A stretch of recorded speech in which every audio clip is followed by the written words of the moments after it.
never slow up, no I don't take shit. I got no love for the fakeness. If you wanna play tough and wanna hate this, I'll always show up. I don't ever slow up, no I don't take shit. I got no love for the fakeness. If you wanna play tough and wanna hate this, I'll always show up and make a statement. I don't ever slow.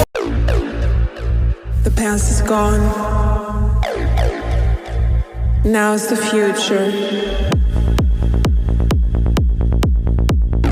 Hello, ladies and gentlemen, and welcome back to another edition of the Weekly Review. My name is Mike Larkin, and joining me, as always, is the dead man of RWT, Paul Morales, and my boy, DC Daniel Crimmins. Gentlemen, we are here to talk the aftermath of Crown Jewel, some spoilers on the road to Evolution, tonight's Raw, Dave Meltzer's bullshittery, as always, and more on this fine edition of the Weekly Review.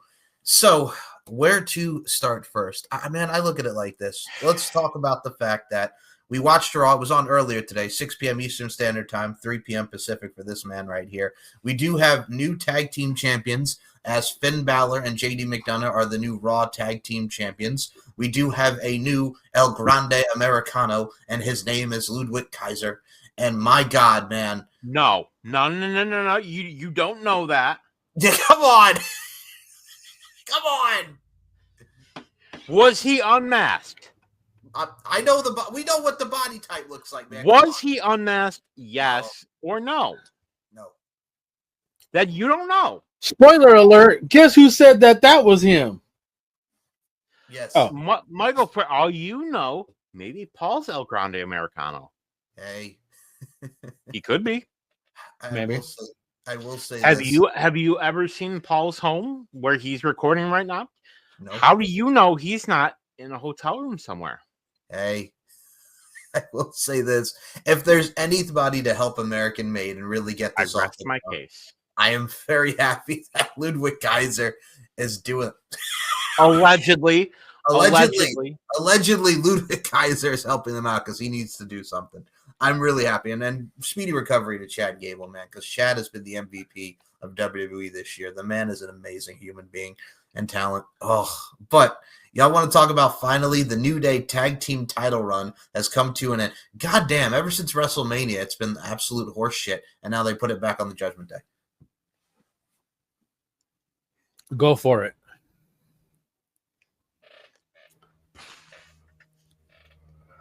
You know, I will say this whole New Day heel turn has been a big old...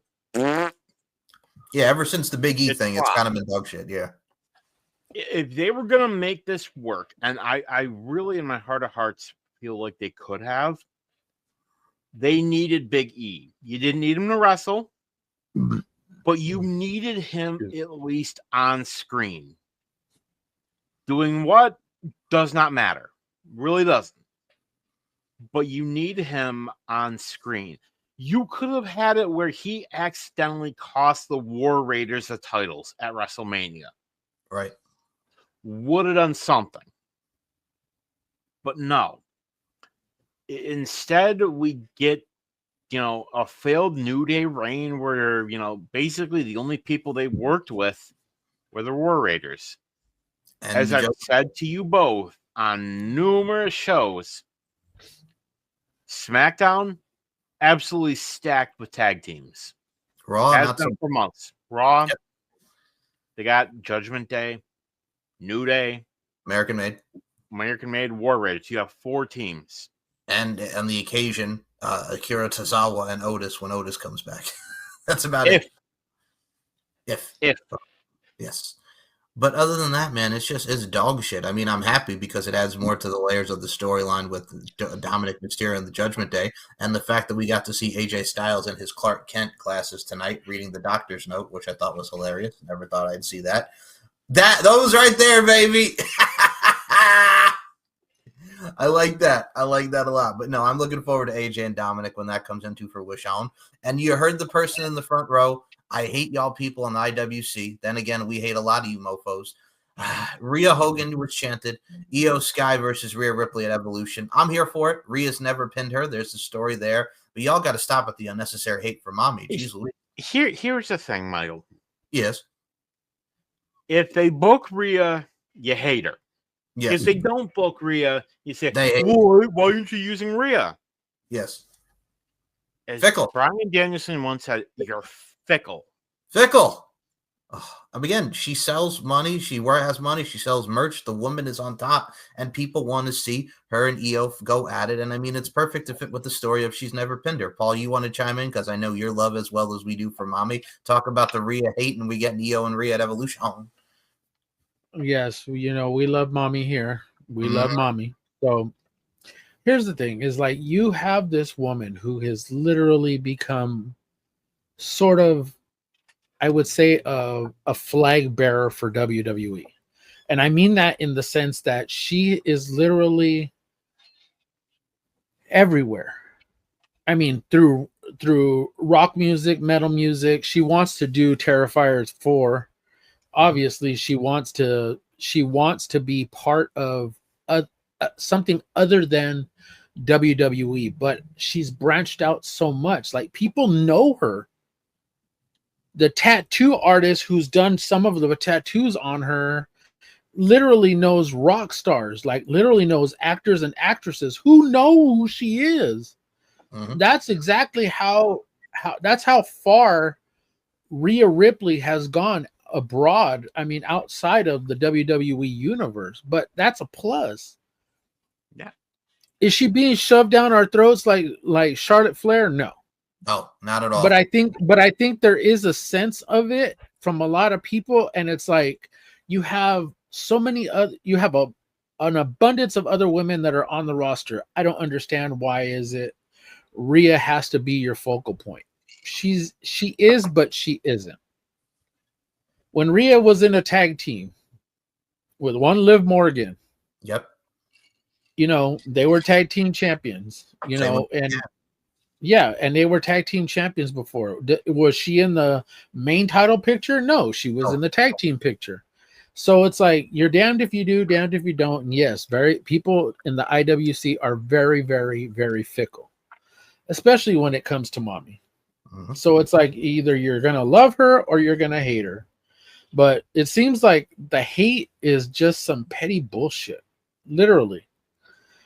I think that there are a lot of women on the roster that deserve to be in that forefront, but right now she is literally, I would say, the Stone Cold Steve Austin, Shawn Michaels, that type of popular. Right. And I mean, I think for me, when you look at someone like Rhea Ripley, who when she first came out, and she even just stated in her interview with Chris Van Vliet, Vince McMahon did not see her as a babyface. They made her a heel when she first came up during the whole pandemic era. And then when she would win the title from Asuka, she was a heel. Then she would team with Liv Morgan and Nikki Ash. She was a babyface. But like, she wasn't really into like the top card until we really got to 2022 when she became the member of the Judgment Day, and that took off for the last 3 years. But I mean, she's made herself, she's worked her butt off, and she deserves a spot that she's in. And I mean, if you look on the other side of the coin for the women, it looks like we're going into a triple threat match for the women's Intercontinental title with Becky, Bayley, and Lyra, which I'm here for because they both have history. They all have history with each other. Give me that I'm for. So for what they're doing with the women, and especially we'll bring this up because it's very much stacked. Roxanne and Raquel are the women's tag champs now, which we knew. So we got Roxanne and Raquel, but we're going to have challengers. We're going to have a team from Raw, team from SmackDown, and team from NXT. And right now, spoiler alert, as they did tape SmackDown tonight, the team that looks to be on the SmackDown side representing is Charlotte and Alexa Bliss, which that I am for. I think that's going to be great. Now, I'm going to give my prediction and spoiler. I want to ask to get you guys on this. Before we think of our thoughts on Charlotte and Alexa, for the NXT, if there's any team that I'm really thinking about, Sol Ruca and Zarya. Maybe. Definitely. That. Look, if Metaphor was still, if Jakara Jackson was still there, I would have said them because those two women would have been perfect. And I know we got what we got back before WrestleMania, but still, in my eyes, that was still a top tag team, and I can go on and gripe about them not doing anything since Jakara has been released. oh damn it. Metaphor? No, with Lash Legend? Last Legend. They haven't really done anything with her. You know, she's not in the main title picture, so it's like, well, what are you gonna do? She's not in the North American title picture, so what are you doing with her? She's just there right now with Lash Legend, and it's not a bad. And that's what I don't understand is like you have this woman whose boyfriend is Trick Williams, but let's that aside. Yeah. I think you could do more with her. But that's just my opinion. If I'm going, I'm thinking Zarya and Sol Ruka. That would be my first choice. How about you, Dan? What do you think of Charlotte and Alexa? And do you think Sol Ruka and Zarya for NXT? Well, I think as far as Charlotte and Alexa goes, one of them is going to turn on the other. The question is just who. Oh, yeah. NXT Fatal. Fatal Influence. Yeah, Fatal Influence, but they're a heel. That's why I didn't go with them. They're the heel team. So I was thinking a babyface team. But it'll be them. Raw. Yeah. The Bella Twins. No. For the love of God, no. God, please, no. No. No. Michael, you say it now, but you know it's going to happen. Well, I mean, if you're doing Nikki Bella, I get it. Like I said, but just don't have her win the tag titles. It's funny. Papa Lark put out the whole thing. He said, why don't they have a TNA team and then you could bring back the Iconics? And I'm like, I would actually like that. I think that would be all here for it. Before that. Hi, Papa Larkin. Hi, Papa Lark. Iconic. Now the inspiration. Like, why can't we put inspiration? Yeah. Can we get a picture of them right here? Iconic. So, speaking of, we mentioned spoilers. One I do have to mention here, just going to the NXT side, we do have the main event of the NXT Great American Bash, as he did defeat Jasper Troy in the number one contenders match. It is going to be Obafemi versus Inimura for the NXT Championship. I got to tell you, I'm looking forward to that. I mean, I might be in the minority, but that's going to be good. Much like we have with Miles Bourne, somebody different. I'm here for Inimura and Obafemi. What do y'all think? Interesting. How about you, Paul? It is very interesting. I have to say that much is, but I hope it works out. I hope that whatever plan that they have, I hope it works out. I mean, well, the story they're trying to tell is the fact that, I left Japan, I left my best friend, and now what I miss was my best friend and my partner, Josh Briggs, and I miss NXT. I love NXT. Oba, I'm coming for the title. I thought the promo exchange was really, really good. I also do like the fact now that besides with what we got with Evolution, JC Jane and Jordan Grace is going to be really, really good. And they did also announce, besides the women's tag, another spoiler alert, guys, since this is 4th of July week, we do have some more big names and big matches. Trish Stratus versus Tiffany Stratton for the women's championship. I'm for that too. I think Tiffany's going to have a great match with Trish. They've teamed together before, and Trish is going to make her look great. I think this is going to be a coming out party. Like with Tiffany, what we saw with Nia, poor Nia going through that table and the last woman standing, which I thought was sweet, and Naomi. I got to say, Tiffany's going to win here. Then we get to Tiffany and Jay. Naomi cashes in. What are you thinking on the trajectory of Tiffany and Trish?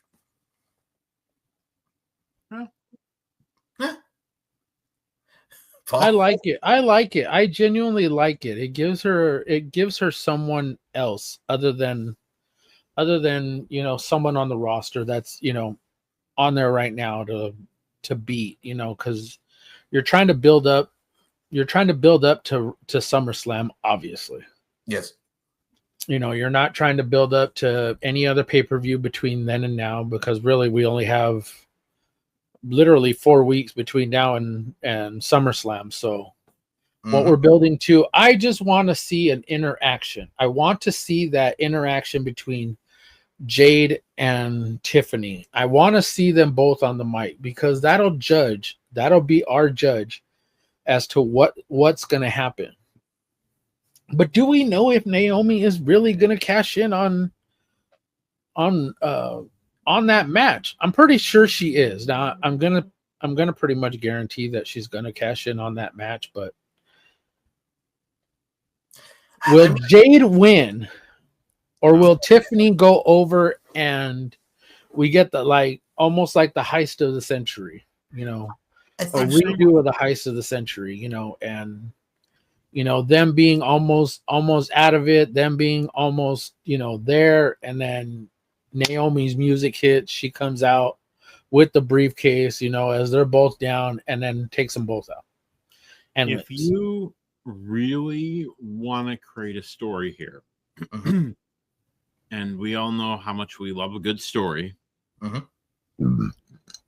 Bianca turns. Even better.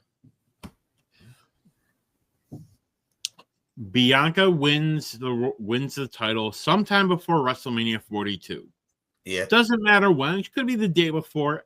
It does not matter. Jade wins the Royal Rumble. Jade versus Bianca, WrestleMania 42. Jade finally wins the big one. She's celebrating.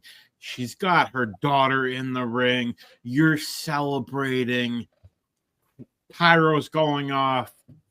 If you want to make Naomi an even bigger heel than she already is,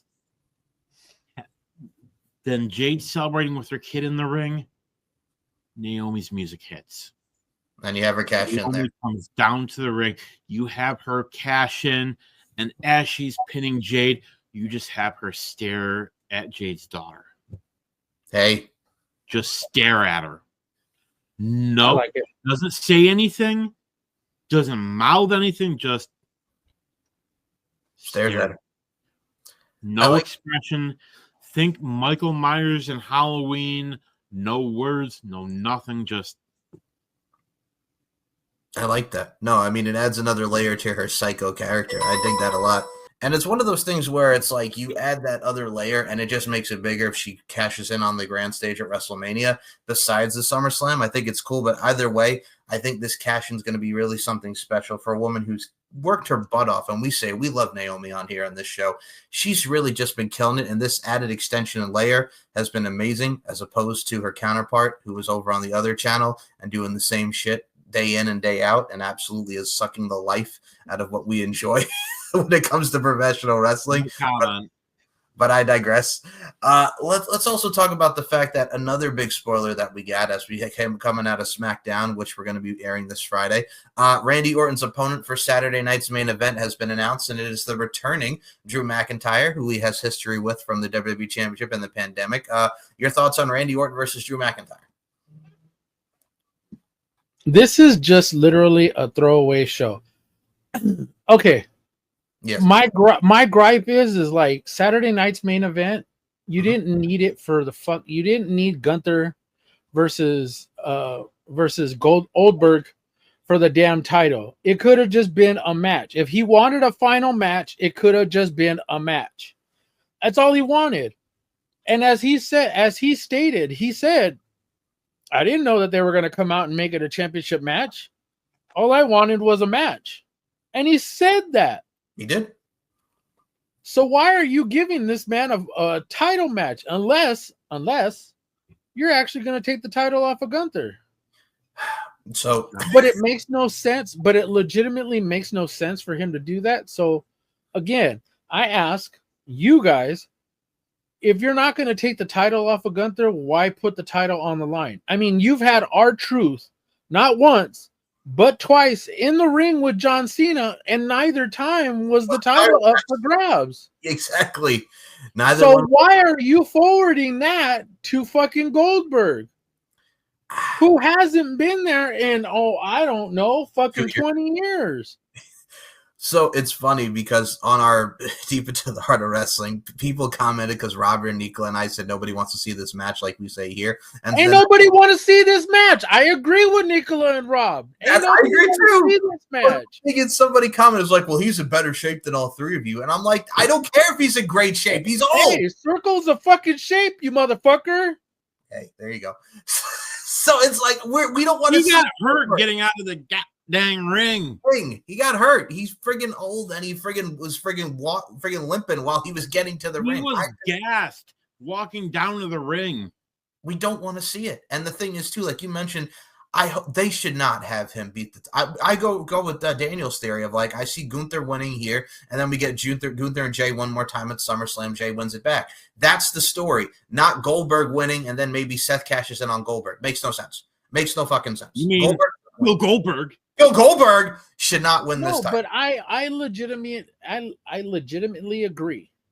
It should not be for the title. One, it shouldn't be for the title. And two, I don't care that they're having the match. If he wants a retirement match, hey, Good on him. all the power to you to have a fucking retirement match. And of all places, Saturday night's main event. He's never been on one. And his As far hometown. as far as I can remember, he's never been on one. So No. And it's his hometown of Atlanta, Georgia.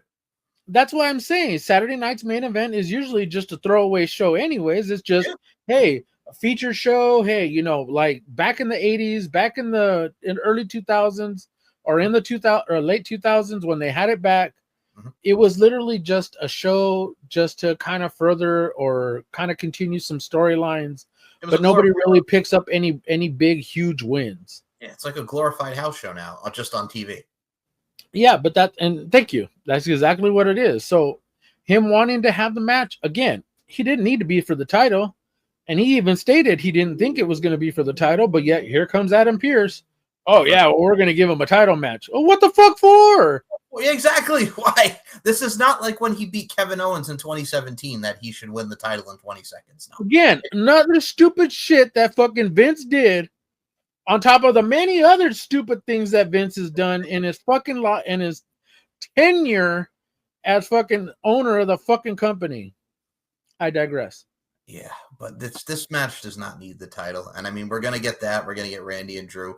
Another thing I have to mention. Am I the only one that understands why the fuck they're making it a title match? Go ahead. All right. So if you really think about it, why they're doing it, at the base, if it was just Gunther versus Goldberg, does it sound entertaining? Like you could sell tickets off of that to even the casual fans? Fuck no. But if you have it, everyone likes an underdog. Like it or not, Bill Goldberg is the fucking underdog in this. Goldberg. What if you market it as this is Goldberg's last match? What better way to go out than to win the world title? But to do it, he's got to go against a guy that's only, since he has been with WWE about a little over 5 years now, has only lost a handful of times. I see where you're coming from. I do, but I just I don't like it. I'm not saying I do, but does it make sense? Yes. From that standpoint of logic, yeah. But it shouldn't happen. But I will say this. This isn't like, hey, Hulk Hogan retiring from the ring. This isn't like Stone Cold. No. I'm just using that as an example. Fuck the Hulk Hogan. Fuck the Hulk Hogan. In the words of the Iron Sheik, fuck the Hulk Hogan. Yes. If it were Stone Cold's last match. Now, they didn't bill it. They didn't bill WrestleMania 17? Which one? 17? 18. Or 18? Oh, 18. Yeah, with him and The Rock. Yep.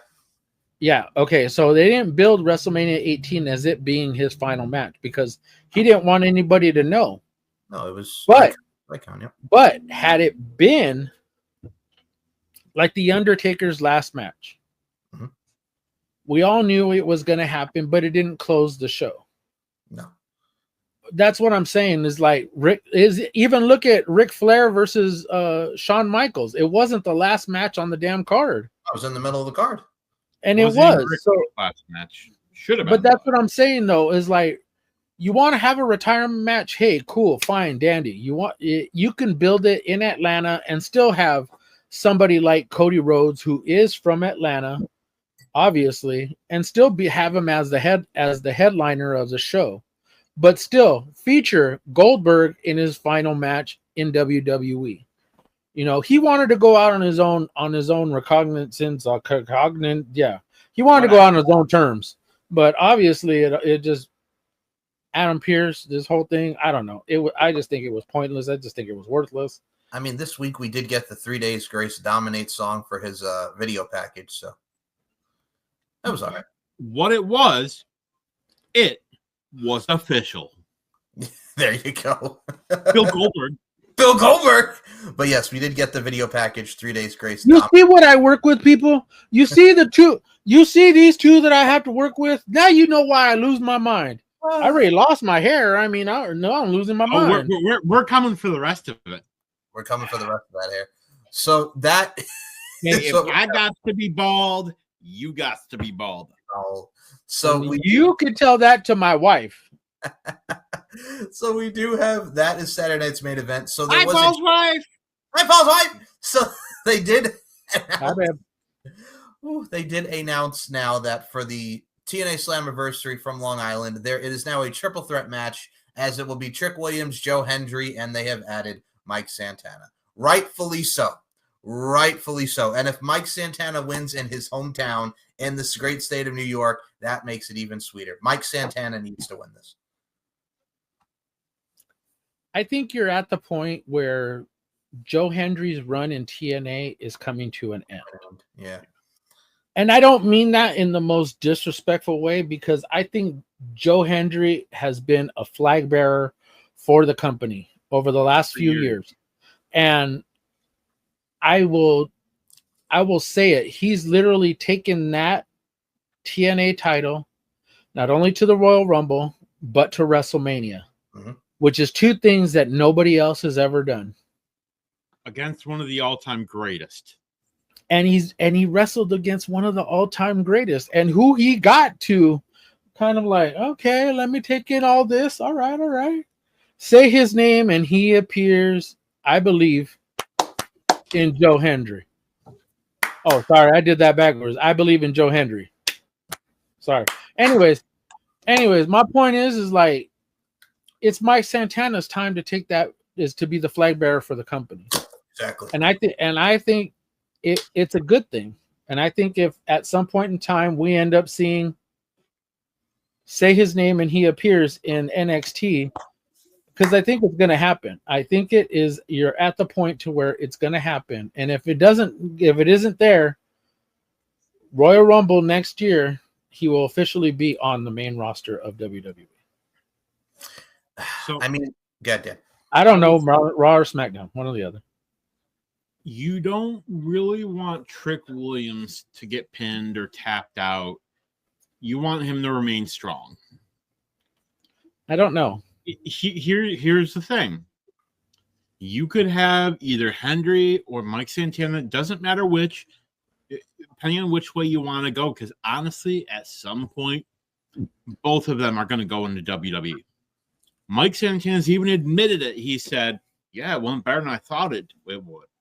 He just said, I've got nothing but respect for how NXT is run. Yeah. Hi, Tony. Hi, Tony. Way to fumble it, Tony. But I think depending on which way they want to go, either Santana pins Hendry pins Santana. It's going to be one or the other. Either way, gets the strap off a Trick.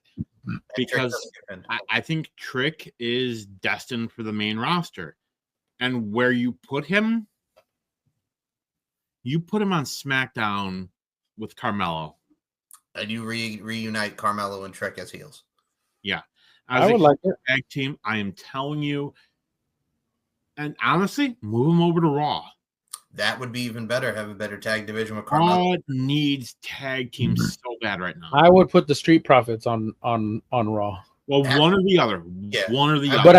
But I would eventually, just once, like to have Trick and Carmelo versus the Street Profits. Street Profits. Just one. That'd be once. fun. That'd be a lot of fun. That would be a fire match. I agree. can guarantee it would be a fire match. Just random thought. People say, oh, matches have to be fire. Matches have to be this. Why can't matches just be fun? Oh, agreed. That's the thing. People, it's always, they want to work for the 5-star banger. And it's just like, no, we can have fun with this. We can do other ways of wrestling is very subjective, but I mean, not everything has to be a 5-star banger. Like, just fucking have Exactly. fun. Mike, you and I have been close about 5 years now, right? Yeah, man. Man, I don't even And- like him. No, Paul tolerates me. He doesn't like me. He tolerates me. Tolerates him.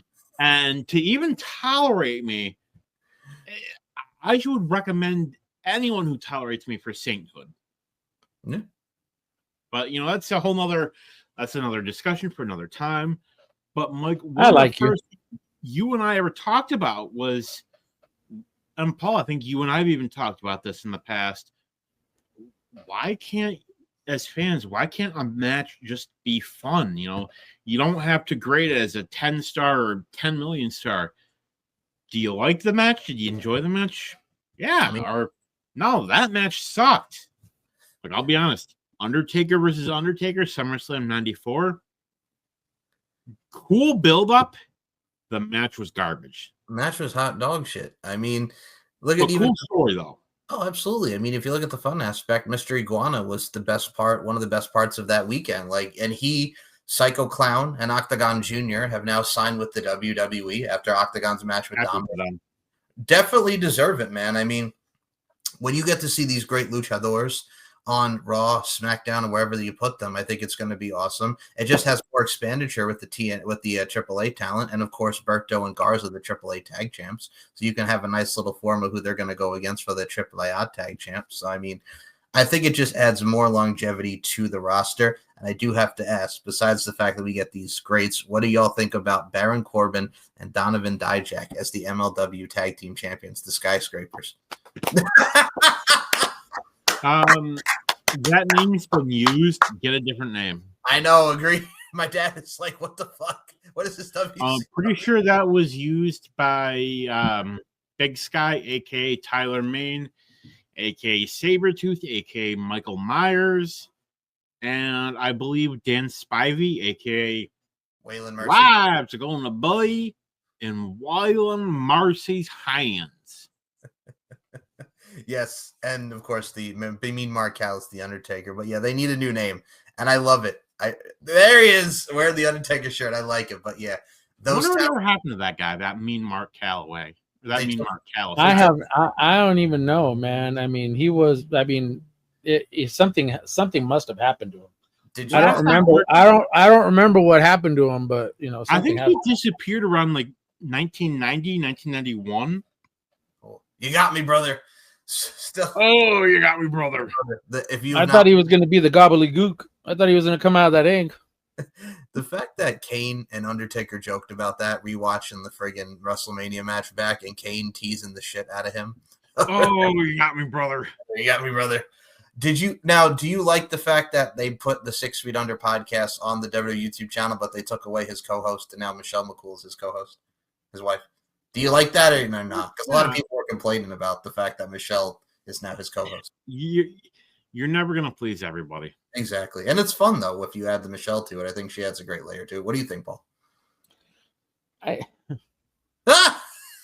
It's hard for me to go from, like, that was who you started with. And I get it. You get somebody like Dave LaGreca on Busted Open. Like, he didn't start off by himself. Like, he had a co-host when he originally started. A year later, the co-host left, and it was just Dave being Dave, and then he had regular guests come in. And I think Bully Ray was another guy that actually showed up on his show. But okay, you can literally adjust the show, but I think they should have kept him for at least a little while longer, acclimate, everybody to Michelle being there. And it just seems more like a family show now. Like, it's literally husband and wife talking about wrestling to other wrestlers, and then you don't get that one Mark that one person. I don't want to call him a Mark. That one person that's just there. That's kind of like, I know what you're talking about. Do you remember this? Do you remember that? And it's a different vibe. It changes the whole vibe of the show, literally. Like, when Dan got here, like, man, he was just like this ray of sunshine. Now, not so much, man. Now he's just here, and and now he's just collecting dust. Yeah. Hey, we're Paul, you and me, we're old, so it is what it is. Yeah, we ain't young like that North Carolinian over there. So young Over there in South Carolina wearing a fucking North Carolina sweater. But hey, you know what? All the power to you. Yeah. Where's your South Carolina pride? I have the Gamecocks as well. I have the Panthers and I have the Gamecocks. I know. He said Gamecocks. Cox. He said Cox. He said giggity. So before we move on to the next topic, do y'all have any other thing you also want to add about Iguana, Psycho Clown, and Octagon Jr. signing before we get happy for them? Same. Just you got and they're both in their later 30s, so you know what? I'm sure if you had told these guys a year and a half ago that they would be on the precipice of making more money than they've ever dreamed of, they wouldn't have believed you. No. But Mr. Iguana, once they get that puppet up on WWE Shop, dude is going to be making bank. Yeah, dude. I'm pretty sure they've all, signed WWE contracts, and I know that they've all, at least. But if you're talking about guys who are literally the face of AAA, nobody understood how the hell Psycho Clown and Mr. Iguana became like these household people. You go back to Worlds Collide. I was there. But anyways, you go back to Worlds Collide and it's like the ovations that these guys got, and then all of a sudden it's like, go back to watch the interview with Denise Salcedo. Shout out to Denise Salcedo. What's up, my girl? Go over and watch her page. Watch her interview with him, and he literally states out like he was in the ring. He got to the back, and then they were asking him, "Hey, did you look at your phone?" He's like, "Well, why?" And he was trending, and he was like, "What's all this?" He was like, he didn't even know what the hell was going on. He's like, "Why is everybody like into me?" He was literally trending on Twitter. And it was like, who the hell is this guy? So was Psycho Clown. And nobody knew who the hell he was before that. I mean, maybe in AAA down in Mexico knew who he was. John from up the road. Yeah, but Joe Schmo down the street didn't know who the hell he was. But then all of a sudden it's like, oh, hey. Then they're like calling him, hey, guess what? You're going to show up at SummerSlam. I'm going to show up at SummerSlam? Like, yeah, we just want you to sit in the crowd. He sat in the crowd at SummerSlam. Then what did he? SummerSlam. Not even a couple hours later, or not SummerSlam. Money in the Bank. Money in the Bank. A couple hours later, they're like, "Yeah, we just need you in the audience." Then what happened? Monday Night Raw. Monday Night Raw again. NXT again. SmackDown again. And he was just like all over the place, and everybody's just like, "What the hell is going?" He was just like so overwhelmed with the popularity that he was getting, or the attention he was getting, and he was just, look, go watch the interview. Shout out to Denise Salcedo again. Love you, girl. DWO for life, baby. I think if you go back to WCW and the cruiserweight division, back in the day, Paul, you and I, our memories will be probably a little bit sharper on this. Yeah, let's cover up. Mr. I don't watch WCW over there. I'm just covering him up on. Mike's a young pup here. He's a young kid. He don't remember anything like that. So we all remember how over some of the guys were. Guys like Psychosis, guys like La Parka, Juventud. Guys that were super popular.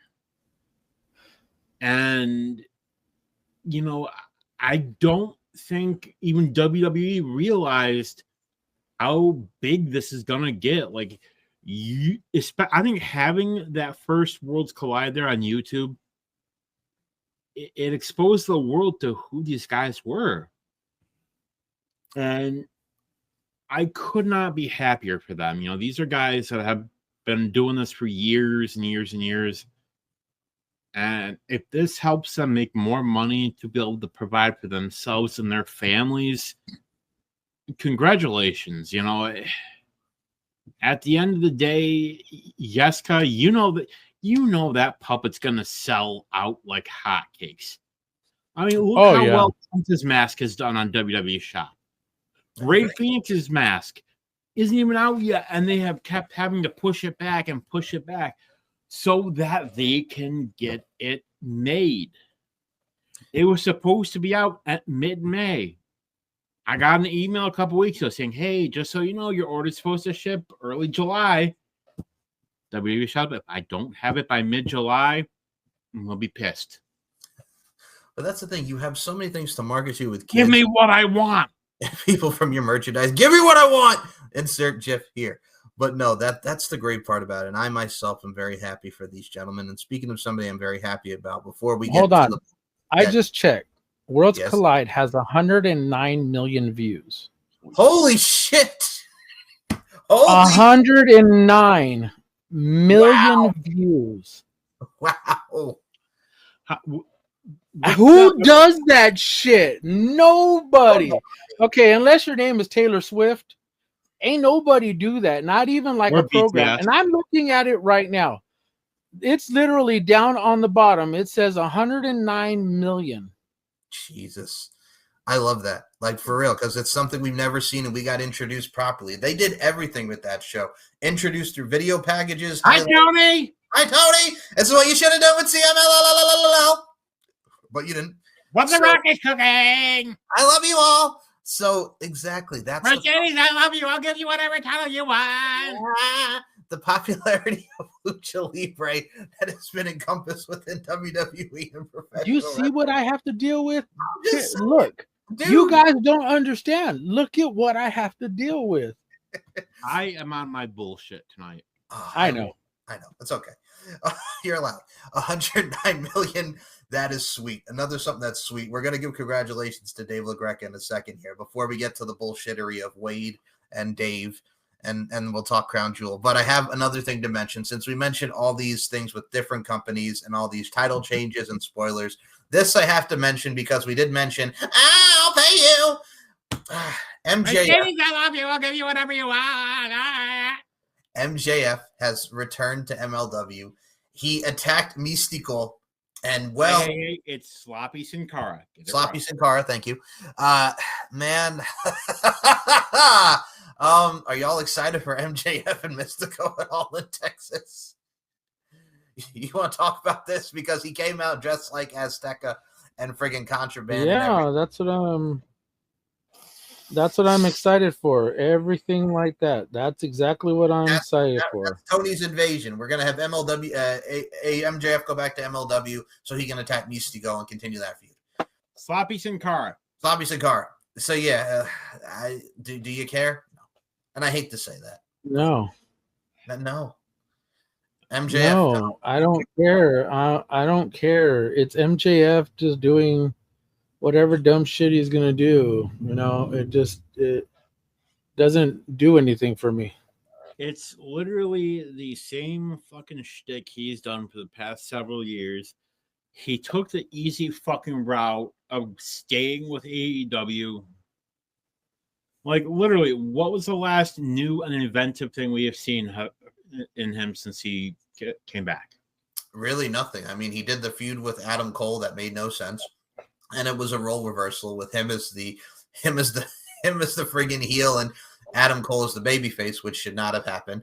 They did the Hurt Syndicate stuff. They dropped the Jeff Jarrett thing because the Jeff Jarrett thing wasn't working. Thank God. And the Dustin Rhodes thing. And they dropped the Dustin Rhodes thing, which would have been great, but no, we didn't follow up on that.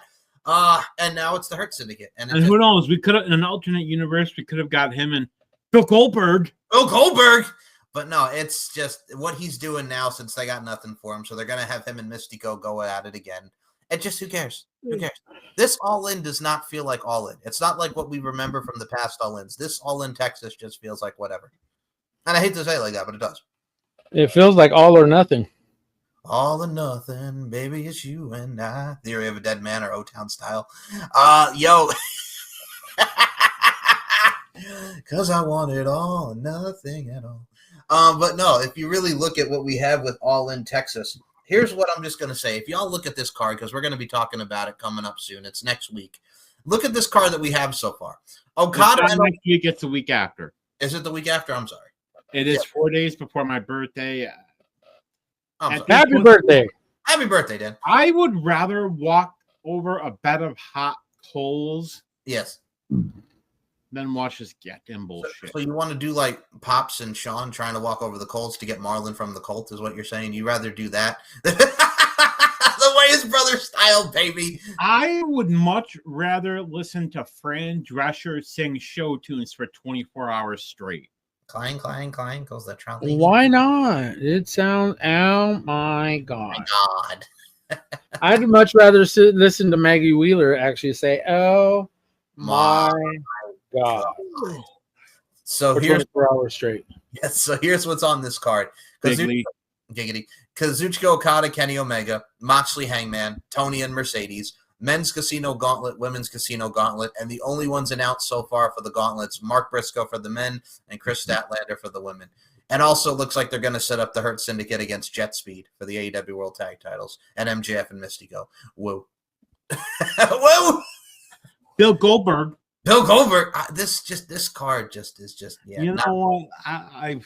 I've said this before, and you almost get sick of being right. yeah. The first couple of times that you're right, you're like, yeah, I'm right, cool. And then you get to a point where you're just like, I'm tired of being right. I'm over it. I'm tired of talking about it. And Mike, Paul, I have said for months now, whenever Mox was coming up for a pay-per-view defense, I'd always just say, yeah, he's not losing. No. And I have said they're waiting for Darby to be back. I think you're gonna get Moxley retains here through some bullshit. Then him and Ospreay. Chris Statlander Yes. is going to turn heel. I have been saying this for weeks, have I not? Yeah, Wait, she already turned heel, and then they turned her back into a baby face. problem. She is going to end up as the big show of AEW. It just makes no fucking sense. Like it just is ridiculous. Hey, I'm Tony. My shit doesn't make any sense. But that's the thing, man. It's like, and we hate to say it, but it's like we get tired of talking about it. It's there, but AEW doesn't. Like, I'll be honest, I'm more looking forward to the Great American Bash that day than All in Texas over that. I'm looking forward to Evolution. That, not so much. Not so much. And I'm going to check it out, of course, like we do and like we talk about on this fine program, but like not so much. Not Am I so going to much. shit all over it? Because Yeah. it's my birthday weekend? Well, you goddamn right. You goddamn right. I We're gonna would spit all over it. much rather watch videos of Stone Cold Steve Austin and his goddamn cats. Or sorry, his solid ass cats. Oh, I fell over. I fell over. I fell over again. That's where he's gonna put. That's where he's gonna put the picture of the two solid ass cats because they some solid ass cats. I tell you what. Man, these some bitches and solid ass cats. What? What? Congratulations are also in order to Dave LaGreca for Pro Wrestling Nation 24/7 on Sirius XM. This lineup that Paul sent me, I got to say. So we start with Busted Open at 9 in the morning with Dave LaGreca, Bully Ray, Mark Henry, Tommy Dreamer, and friends. Noon, we get the Not Sam Wrestling Live with Sam Roberts, Monday through Thursday. Then 12 p.m., we get Cheap Heat Live with Peter Rosenberg. Then at 2, we get Off the Ropes in this lineup. Mark Henry, Tommy Dreamer, Thunder Rosa, Nick Nemeth, Bishop Dyer, the former Baron Corbin, and Jonathan Coachman. Bro, when he's not with Vince Russo, now we got Jonathan Coachman on. But here's my problem with Jonathan Coachman.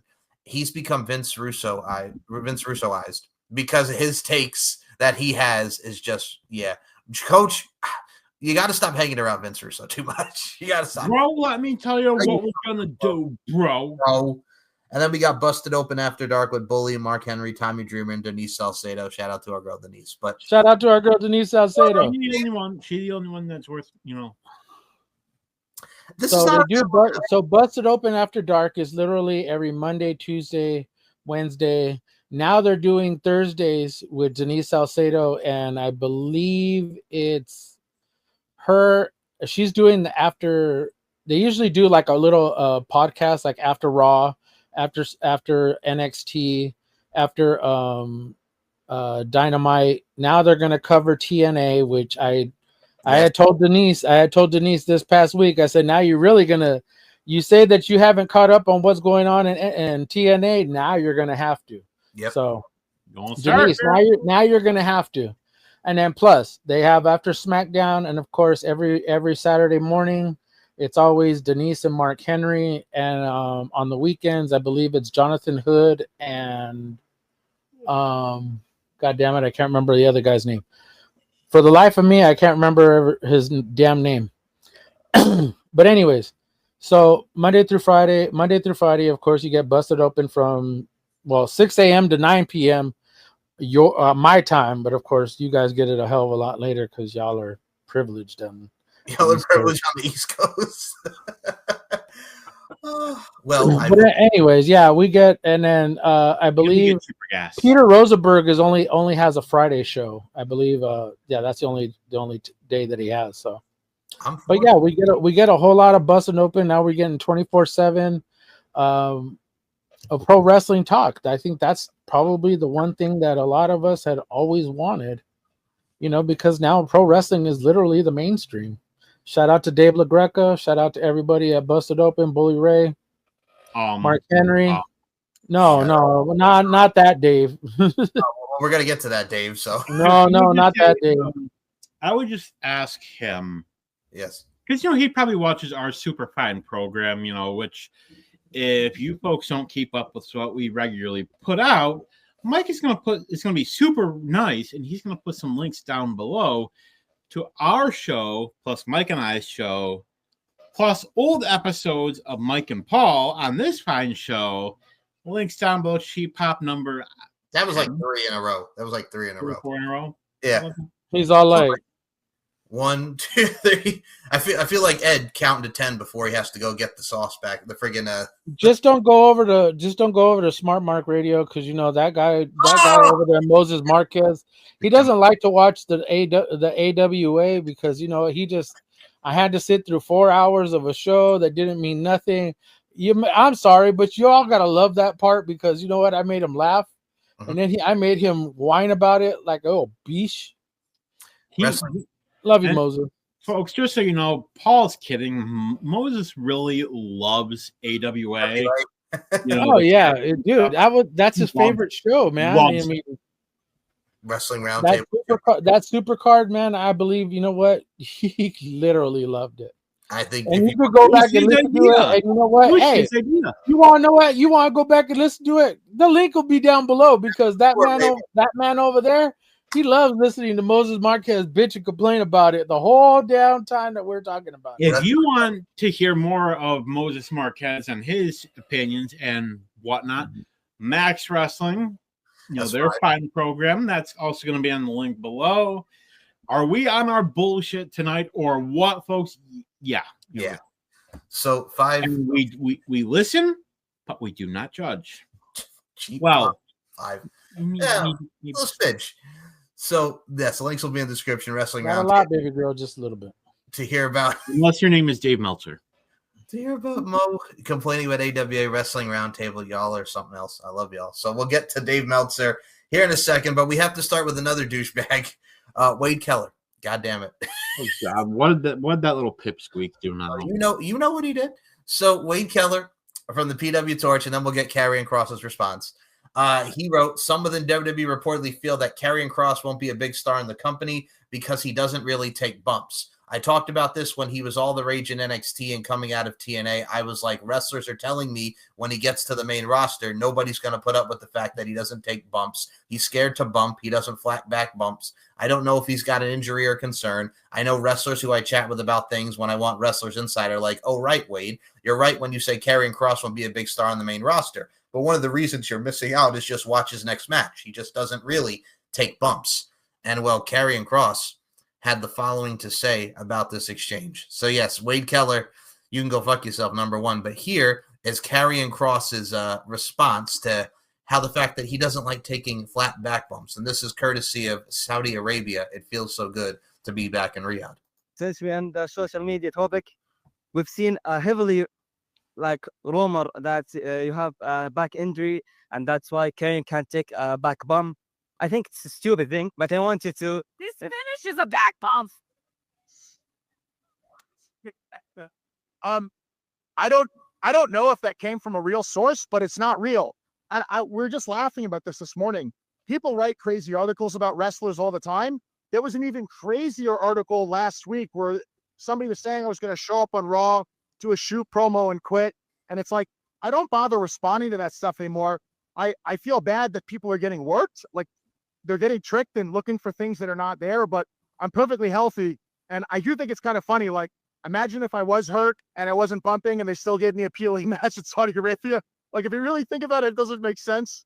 I think it's funny. I mean, if you got this far without bumping, that's actually really impressive if that were true. So it is pretty crazy. But we also know that they get money off of clicks. So the crazier thing you write, people do get money off that. So we don't take it personally. We know you guys are trying to make money off the crazy things you say, but it's not true. Yeah, I get it. Clickbait revenue, whatever. This is what you have to roll with it. Right now, people are really behind me. They like to stifle that. They do that with everybody. They did it with Jay. They've done it with a ton of superstars. Are you ever going to take a bump again? Maybe you just shouldn't bump it. I'm not taking any tomorrow. I'm taking 0. All right, so that means we need clickbait. That's what we need. We need clickbait. That's it. Karrion Kross isn't going to be able to take no bumps no more. He's going to quit and he's going to go somewhere else. Folks, we have breaking news. Karrion Kross threatened to quit WWE. Did you not just hear the clip? If he was asked if he would even entertain the possibility of entertaining the notion of taking a back bump. Watch now, we'll get like 50 million articles over this. I know, watch, and it'll come out. It'll be reported on Pro Wrestling Observer by but yeah, Wade. You know what? I'm gonna give you the clip. You're gonna put it right here and here. That was Karrion Kross. That was Karrion Kross. That was Karrion Kross. That was Bully Ray. That was Dave LaGreca busted open. What they literally just said is Karrion just went through this whole thing about him taking the haluva kick in the face. And if you did not see that, oh my God, he literally took that right in the face. Sammy's foot up in his mouth. And he don't take no bumps. Oh yeah. And then, the stuff he took up outside the ring. Oh, wait a second. The one on the apron. Oh my God. On the floor, in the ring. Oh my God. The man doesn't take any bumps. Oh my God. Breaking news. Karrion Kross doesn't take any more bumps. That was a bunch of bullshit. You know what? Karrion already knows. I mean, dude, we've seen his career. Dude is taking bumps left and right. Hence why he was injured. I don't know if you guys thought it was a paper cut that he got. I mean, he was legitimately injured. Mm-hmm. It's people like Wade Keller that just make my head hurt. And just the fact that the Meltzers of the world, just, again, clickbait, don't even check their sources, don't even talk to the sources. They just run with whatever. Well, the one thing that I took from it, he took a suplex off the cage. I thought you didn't take bumps, Karrion, from what I've read. I thought you didn't take bumps. Yeah, that doesn't work for me, brother. You got me. Yeah, like, what the fuck? Are people watching the actual matches that you're in? I mean, Jesus. They didn't come see on that now. haluva kick that you took. Shit. By the way, go put some ice on my cheek. Yeah, that was a live round. Not only that, but I got to tell you, Karrion, I am a big fan of your subliminal psychology. Because earlier on you said, I don't want to compare myself to Steve Austin, yet you did, and you threw Shawn Michaels in there just for good measure. That's amazing how you could compare yourself to those two guys. Oh yeah, we got to twist it. We got to get when you're over, brother, you're over. Yes. Listen, as a Karrion Kross fan, I know that I haven't been ecstatic with what's been going on with you on TV because I want to see so much more. Tell me what you can. As a Karrion Kross fan, what do I have look forward to maybe in the near future or in the distant future? You can look forward to me trying to punch through the ceiling every single week, not just on Monday, but Tuesday, Wednesday, Thursday, Friday, Saturday, and Sunday. And I'm going to try to do everything I possibly can to punch through. That's the way I'm wired. I'm not just going to sit around and depend on the pencil to write my success. That's absolutely not going to happen. I'm going to do everything that I possibly can in and around and through the box to make sure that the audience stays and remains connected with me. And here is now the Uncle Dave hour before we get to Crown Jewel. So, Uncle Dave, it wouldn't be a show if we didn't talk about you. So we'll start with this first because this also pertains to Dave. Hulk Hogan and Eric Bischoff's debut of Real American Freestyle Wrestling only has 380 tickets distributed so far. So here's Hogan and Eric Bischoff. So in April of 2025, Hulk Hogan and Eric Bischoff announced the launch of Real American Freestyle Wrestling with Izzy Martinez as Chief Operations Officer. The first event is scheduled for Saturday, August 30th at the Wolstein Center at CSU in Cleveland, Ohio. Tickets went on sale earlier this month, and unfortunately for the promotion, sales are off to a slow start, and a first count WrestleTix noted that only 380 tickets have been distributed with a current setup of 3,882, and the cheapest ticket is $39.60. WrestleTix added that there is a total of 13,077 seats on the map. So as you can see here, over here on WrestleTix, available tickets 3,502. The current setup is for 3,882. Tickets distributed 380, and the days until the show are 66. So yeah, Hulk Hogan and Eric Bischoff, that Real American Freestyle Wrestling is really taking off, man. I tell you what.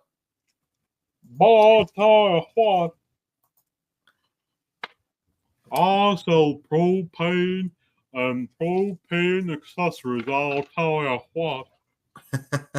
Maybe this is what you get with when you have like a huge asshole. Yeah, and nobody cares. And I mean, don't get me wrong. Eric Bischoff looks fantastic, friggin' with DDP Yoga. If you saw that, he's 70 and Hogan's 71, but still, nobody wants to go to see 70-year-olds run this promotion and with a lot of unknowns. So, I mean, Paul, you want to go ahead? And how much do you guys want to bet? Yeah. That Vince McMahon is going to be involved in this in some way, shape, or form.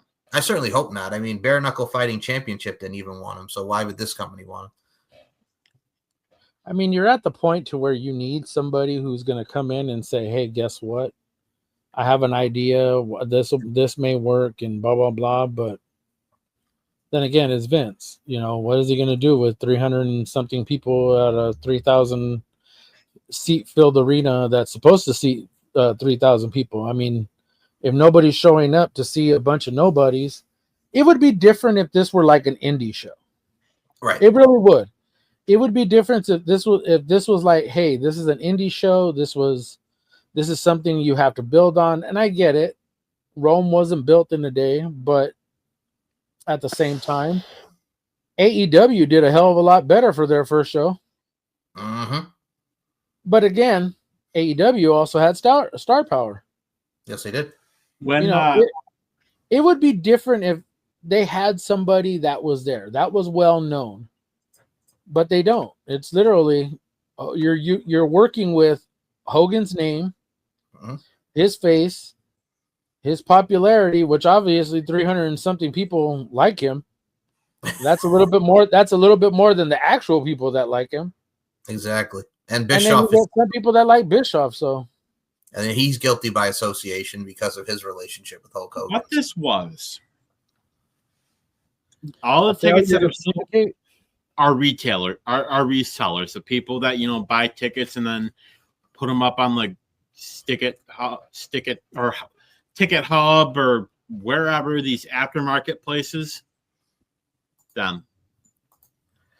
All of this, it's almost as if there are consequences for being a racist piece of shit. Mm-hmm. Exactly. And speaking of pieces of shit, here's what Dave Meltzer had to say about Bischoff's lack of promotion for Real American Freestyle. Bischoff and Hogan. Yeah, the tickets went on sale for their show on August 30th, and they have 380 tickets out in a building that would sell out at about 13 plus. Excuse me, did you say 380 tickets? It's been a couple days, and the show's August 30th, so there's plenty of time. People weren't dying to see this thing, and they've done nothing to publicize it. I mean, the irony, the unbelievable irony that I've noticed on the Real American Freestyle is that this thing that Eric Bischoff is supposed to be marketing and everything like that I have I have spent more time and devoted more effort into marketing the guys. Now, he's gone on TV shows to market the product with Hogan when they first announced it, but I have marketed his guys more than he has. I mean, he hasn't pushed guys, matches, feuds, storylines, or anything like that. And I mean, granted, he's got 2 months to do so, but to me, it was like I mentioned it, when he didn't go to Final X and he didn't publicize his guys that they have under contract and how they did at Final X, that pretty much told me all I need to know. And the fact that that tickets are on sale and he wasn't hammering it, and I mean, he'd probably rather spend his time, saying dumb about me on Twitter than marketing his own freaking company. It's unbelievable. So your thoughts on Dave Meltzer's talk about promotion with Real American Freestyle Wrestling? And then we'll get his other two about Cena and Punk. Go ahead. Look, if you want people to come and see your stuff, you promote it. It doesn't matter what it is. I mean, you tell people that you want to be there. You tell people, hey, you know what? Come and see my show. Come and see something. Mark Henry actually DJs. Mm-hmm. If you didn't know, Mark Henry is an actual DJ. He actually plays music, yada, yada, yada, in clubs. So he promotes himself. He literally is a self-promoter, tells people. And he just recently started up a wrestling company. So he'll tell you the exact same thing. It's always about promotion, promotion, promotion. Booker T, Reality of Wrestling. He is doing the exact same thing. It's all based on YouTube, but hey, guess what? The man is actually promoting it. He has his show, on with ESPN and his co-host, and you know what? He's doing the damn thing, but at the same time, he's also promoting his show. No matter what he does, he's always promoting his show. I don't understand is like Eric Bischoff has a podcast. Hulk Hogan obviously has a following. But obviously, if he could only get 380 people there in a 3,000 seat venue, well, you could do the math on how many people really want to see this. Exactly.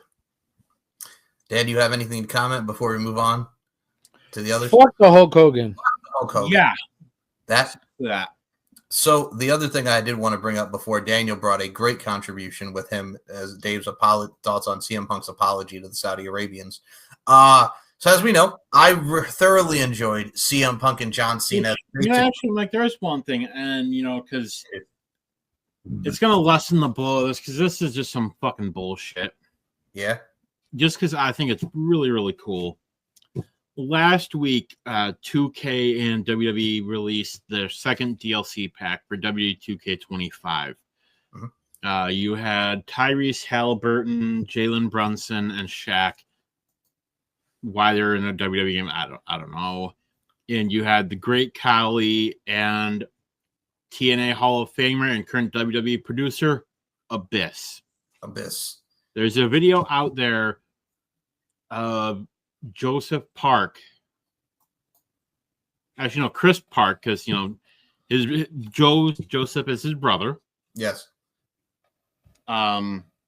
Reacting to his first entrance in a WWE game, and it's, if you want something wholesome and genuine, check it out just to see his reaction to his first entrance. I'm gonna put the video because it is on YouTube, so I'll put the video in the description so y'all can see his reaction. You could tell the man was very, very honored to be put in this, and he deserves it. The man deserves his flowers. They nailed it, from Janice, from the TNA theme being in there, his gear, his everything, and you'll see photos of it here. And they nailed the best of the tape. Oh yeah, he looks perfect. It's, I would say 2010-ish. Yeah, it was 2010 Abyss. And just whoever did the motion capture did such an amazing job. Like the black holes, the different versions of the Black Hole Slam are absolutely perfect. From when Abyss used to, throw guys to the ropes, catch them, and then do it. Yes. He would do sort of like the handshake where, he would pull them in and do it. Like, kudos to whoever did this, because 100%. Which, as a fun aside, LA Knight used to do it. Yes, he did. He was the voice of a lot Yeah. of his character. Yeah. And the 2K games. And I think that's wonderful because everything that we get to see their stuff outside of what they do as far as wrestling and their contributions to the video game. It really does add a lot to the layers and the story progression and the downloadable content for these games. So congratulations, Mr. Chris Park, Mr. Abyss. Yeah. He deserves it. Now, one thing that I really did enjoy was the CM Punk John Cena basic punkonomics. CM Punk telling John Cena, I'm going to miss you. I thought it was hilarious. It was a nice callback. It made me laugh just to see CM Punk dressed like that. Bobby Roode produced this segment as he did the match for Saudi Arabia. And, of course, who has to friggin' say something about it before we get to the apology? Friggin' Punk and Cena. Here's Dave Meltzer and Brian Alvarez. God damn you. Everything else in the match looked good. The only thing, and they actually did spot twice, once early and once later, was this spinning neck breaker spot that Punk does. I actually just started dance class 2 weeks ago, so I'm doing dance lessons, right? Oh my God. Both times it was just like, I'm watching this going like, God, this was me week 1 of dance lessons. That's how bad that neck breaker looked. And it's not even me in week 2. I go like, week 2, I'm already better than this. Like they were so slow. Everything else was good, but man, that neck breaker, it's like two guys like doing a move that for whatever reason, those two guys shouldn't be doing. And then they went and did it a second time, and it looked even worse the second time. It's just like, oh, Dave, as you'll learn in dance class, if at first you don't succeed, you must try again. Okay, before we get to the apology, first off, Punk has been doing that move since, 2010? Like for 15 years? Like that spot has been a transition spot of his for 15 years. What the fuck are you talking about? And like we mentioned, guys, Punk and Cena, the whole build to the match, the rapping, and what we got to the match that we're going to get into. Dave, shut the fuck up. They've been doing this move for 15 years, and you want to just put over the fact that you took dance class, you fucking old geriatric fuck. God damn. He's taking dance class at the senior center, so that's exactly where he's at. He's trying to do the lambada. And then the final two from Mr. Dave. But I gotta mention, hopefully he doesn't break a hip.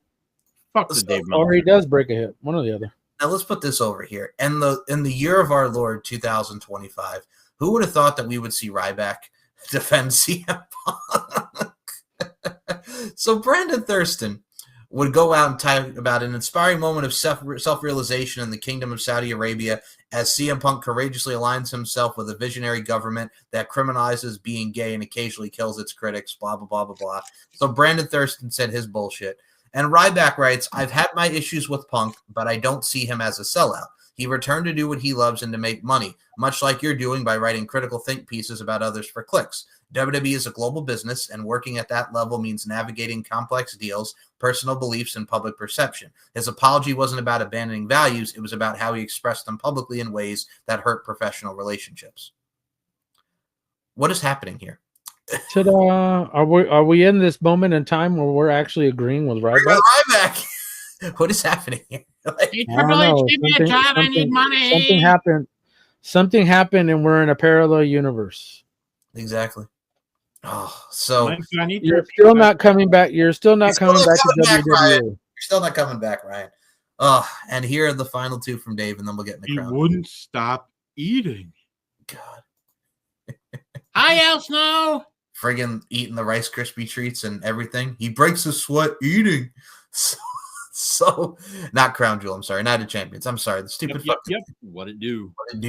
We'll start with this before the apology. So Dave Meltzer is arguing with a fan who wrote here, I don't believe it, Dave. He's vindictive and doesn't forgive like Vince. Cody would immediately self-sabotage himself out of the company like he did the first time. Tony Khan doesn't listen to fans when it comes to major booking decisions. After this one said, how can you honestly say that Tony Storm has the best gimmick in wrestling? TK could have all WWE stars, and they would still be number 2 because of his horrible booking. If he had the WWE stars, he'd easily be number 1. Silly to think otherwise, also not paying attention to 2025, I see. And Dave would respond back to Goldstein Jr. and Sons here. If you're arguing Vince in this decade was a better booker than Tony, that's actually hilarious. Dave, the Attitude Era.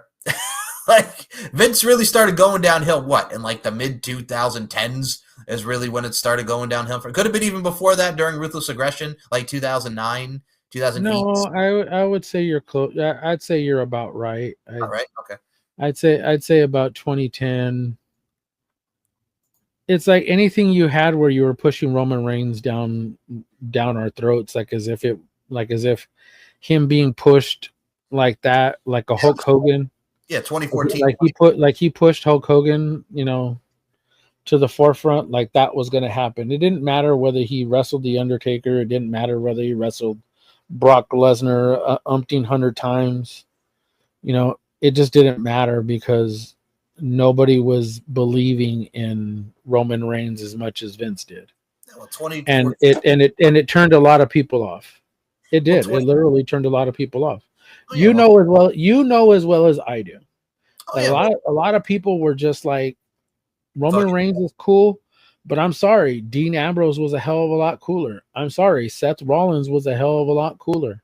I mean, in 2014, come on, both members of the Shield were a hell of a lot better than fucking Roman Reigns. I mean, in 2014, when you split them up, you had Seth go heel with the Authority, Dean babyface the Nut and the Dick Wrench, and then Roman's over here with the Shield music still, and they're pushing him against Orton and all these guys. But when you started having to break away, Succotash, that too. And 2014, 2015 is when really Vince started losing it because it was all about the Roman Reigns show. So because it was the change. That too. Dean got a different theme. Yep. Seth got a different theme. Roman Reigns was still coming out to the Shield theme. So every time you heard that dun dun dun dun dun dun dun, everybody knew who it was, but I mean everybody was expecting, oh well, hey, it's the Shield. No, it's Roman Reigns. It didn't matter on whether you changed the tone, hyped the tone, lowered the bass on it. It didn't matter. It's still their theme. It doesn't matter, people were just not interested, plain and simple. And Dan, your thoughts on Tony and Dave saying Tony Khan's a better booker than Vinnie Mac? Fuck the Hulk Hogan. Fuck the Hulk Hogan. The fact that people can honestly say, oh, he doesn't have a bias towards a certain company, yeah, fuck off.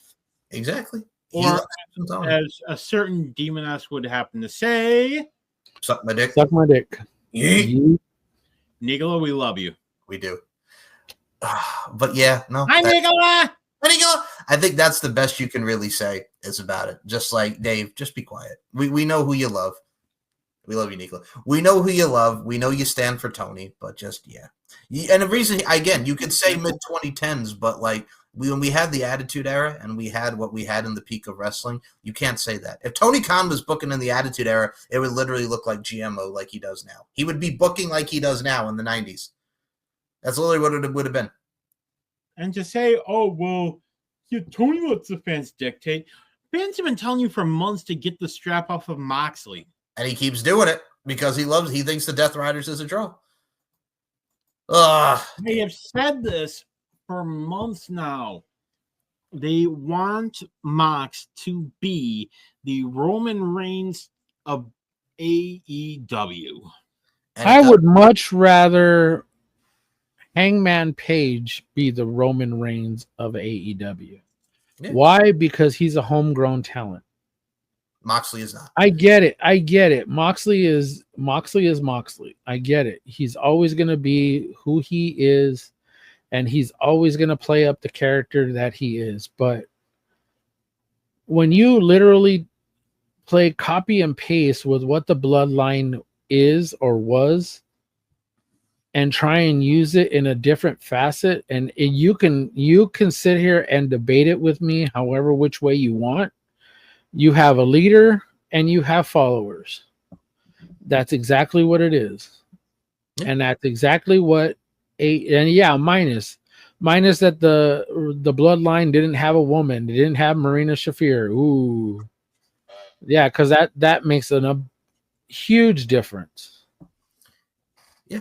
So we say it all the time, people, but yeah, that is the ongoings of Dave. And now we will get into Crown Jewel and the last of this.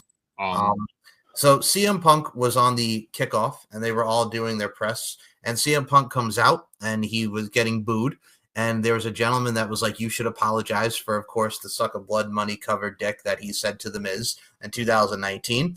And he said, "I was crabby that day, and I decided to tweet to The Miz. It had nothing to do with Saudi Arabia." And he said, "What's your name, Muhammad?" "Muhammad, I apologize to you and all of Saudi Arabia." And he got cheered. The man has matured, he's grown, and he apologized to the fine people of Saudi Arabia.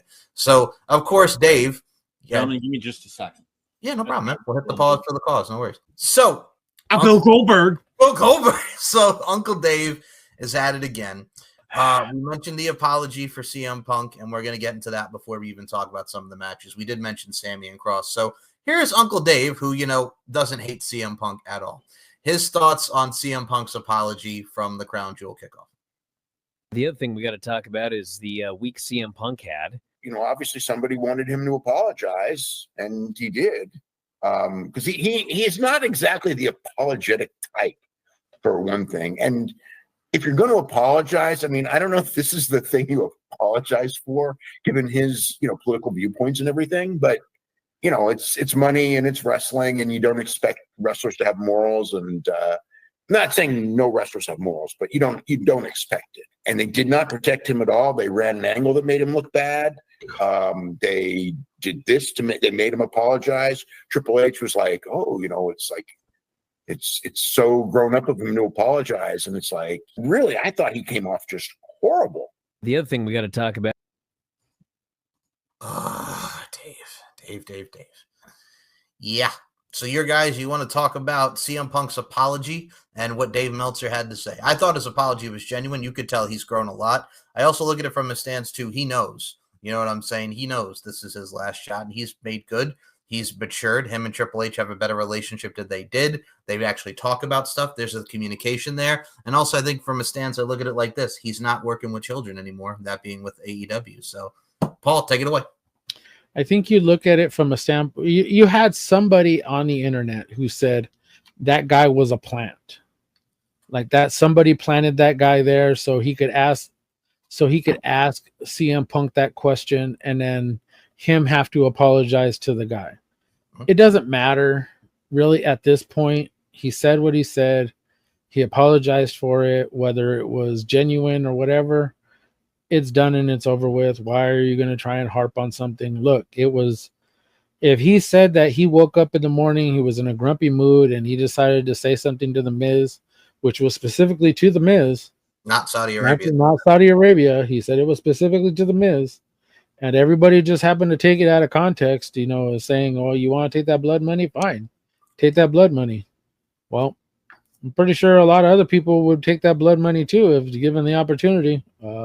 Carl Anderson's even joked about it. It's money, folks. You can say what you will, but the Riyadh season, like we mentioned last time, is popular with the fight game, with wrestling. It's money. And then it's fighting, it's wrestling, it's golf, it's soccer or football. It's anything. Football, it's anything. They're literally, it could be cricket for all we know, and then they're still freaking playing it. You know what? It's a season there. Obviously. So, I hear next year it's going to be Michael getting chased by clowns. The clowns, yes, killer clowns from outer space. That's what it is. So, hey, so Dan, what are your thoughts on CM Punk's apology and Uncle Dave? Ain't nobody got nothing to say about Uncle Dave. Seriously, who the fuck cares? Like, these people are like, they're like, well, watch your language. My mom watches this show. What are you, JBL? My mom. Mom. I'm just kidding, guys. The I usually send her clips. It's easier that way than having to hear us. And then, of course, she tells me to shut up because she goes, "You need to not be so vulgar with your language." Like, please, Mom. Sorry, Paul's mom. Do you not know me? Does she not know us? Does she not know us? Hey, hi, Paul's mom. She says you're very, very wholesome guys. Thank you. Thank you, Paul's mom. Thank you, Paul's mom. Daniel, the point I guess I would make here is, does it really matter, Dave? Like, of all the things that you could choose to get angry about, this. Yeah, I know. Exactly. Let's go into the show. Let's go let's into the get into the show, and this will Night of Champions that only had 2 championships on the line. Yeah, so the match that we did talk about briefly, let's start with that one. Sami Zayn and Karrion Kross, I enjoyed. That's like Battle of the Belts. We won't go there with the Battle of the Belts only having 2 belts that are on the line. So Sami Zayn and Karrion Kross, I enjoyed the match. Sami kicking him right in the head. Karrion Kross saying, "Say you're a liar." Main thing is here, I know he took the L, but I was so happy that he got a singles match after 3 years of not having a singles match. The last one being with Drew McIntyre in Saudi itself. But I was so happy for Karrion Kross to get this moment. I thought the match was fine. It told the story. What were your thoughts on Sami Zayn and Karrion Kross? Did the right guy go over? No. No. I think Karrion should have went over too. I think if you were going to do anything, I think you could have had Karrion.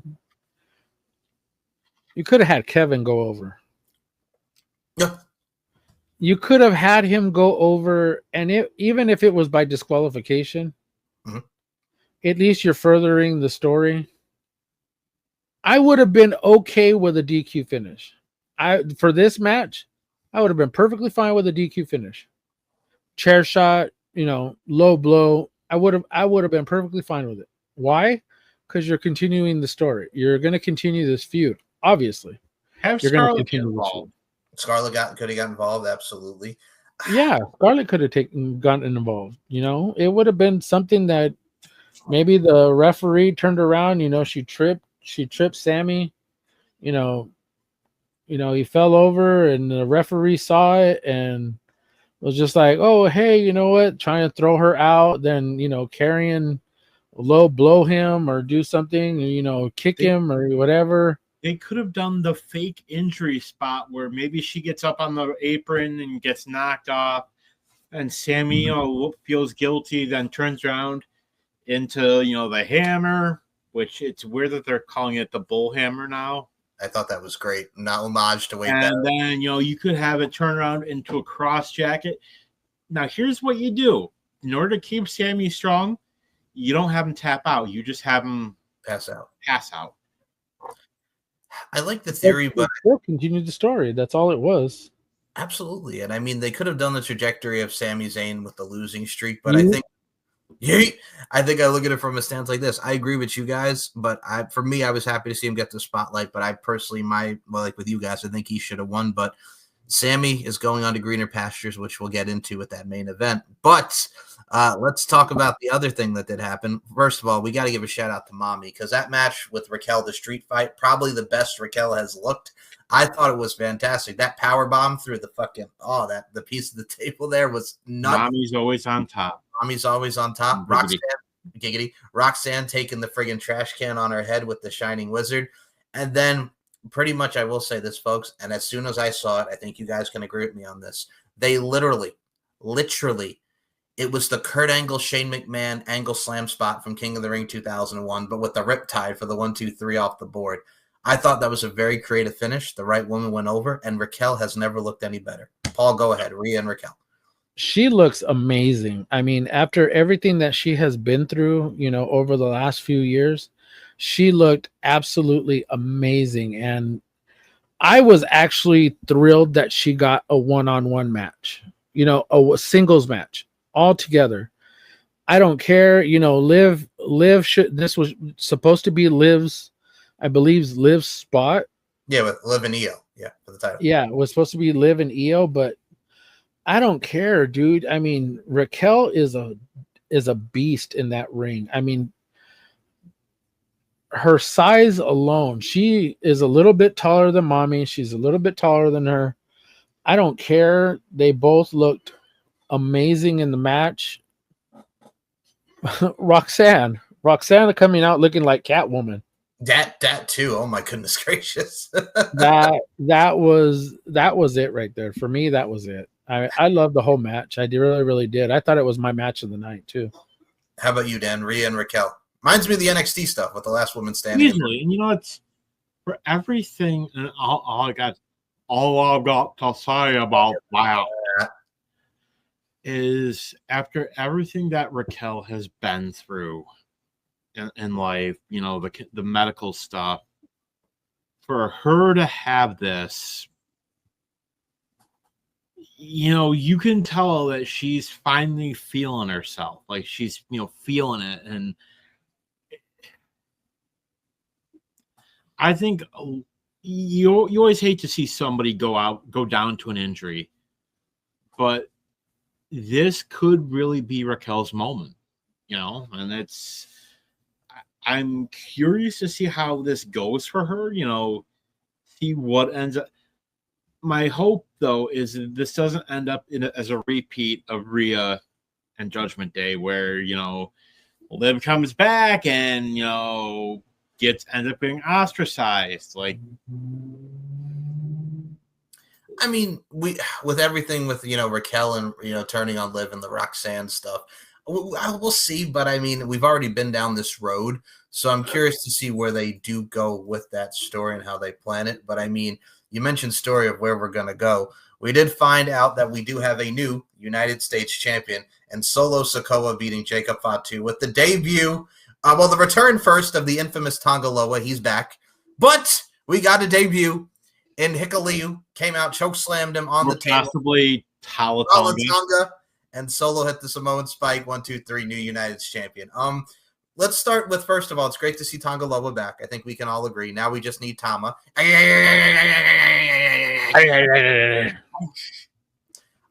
Y'all. You know I want to say it, Michael. Go ahead. No.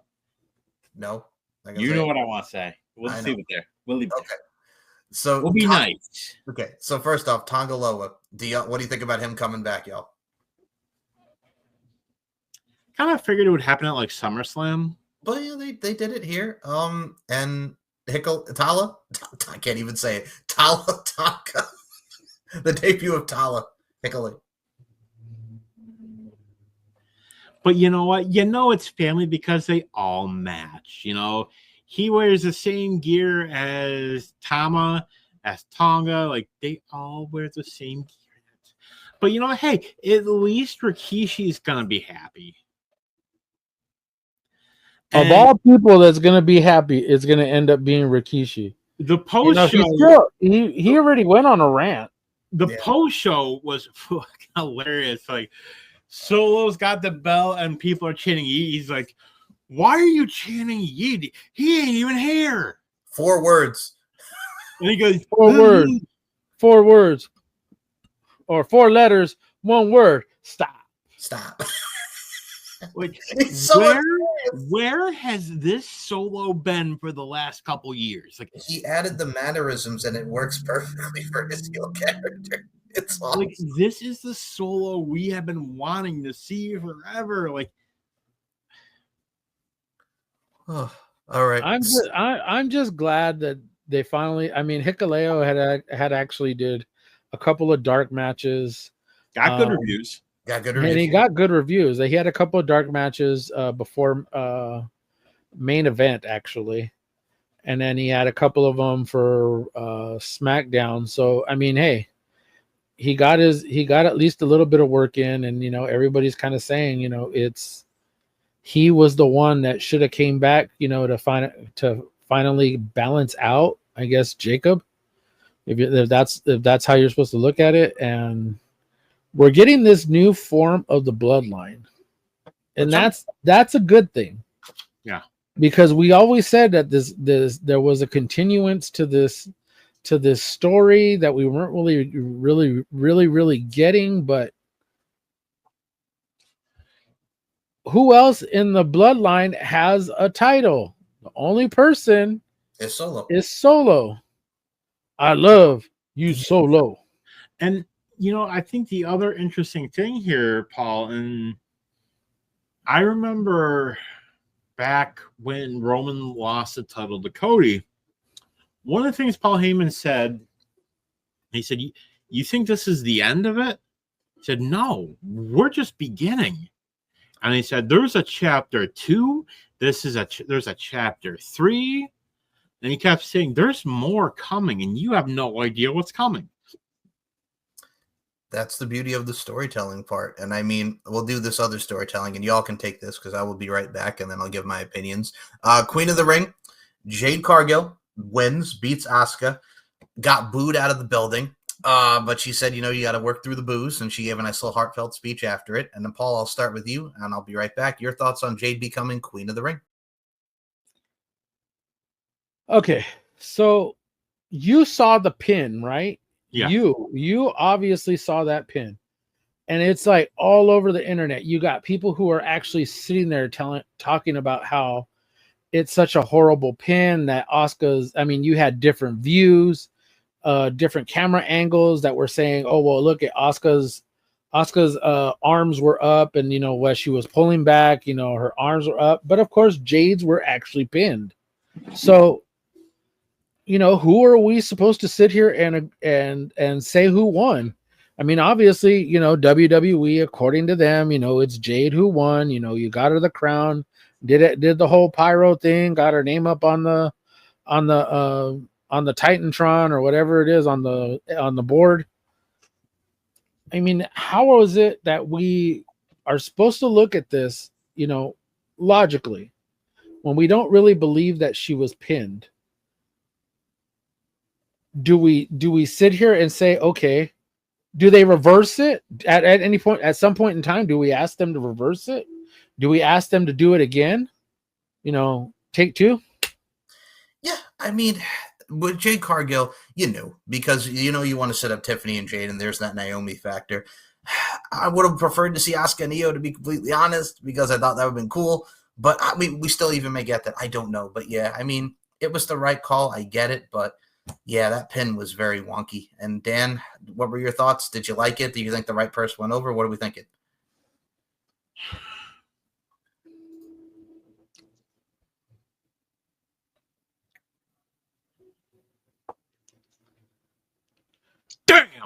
Damn. Okay. Perfect. Speaking of damn, Cody Rhodes and Randy Orton, another one, and I will say Cody Raheem Rhodes. Cody Raheem, happy birthday, Cody. So Cody gets the win, does this impassioned speech thanks to Randy Orton. You saw Randy's face. The heel turn's coming. The heel turn is coming. I think there will be a double turn, like we've mentioned, that Cody's going to turn heel and win the belt from Cena, and then Cena starts his babyface run. Your thoughts on Cody winning the King of the Ring and that Randy Orton tease of the heel turn? Dan, go.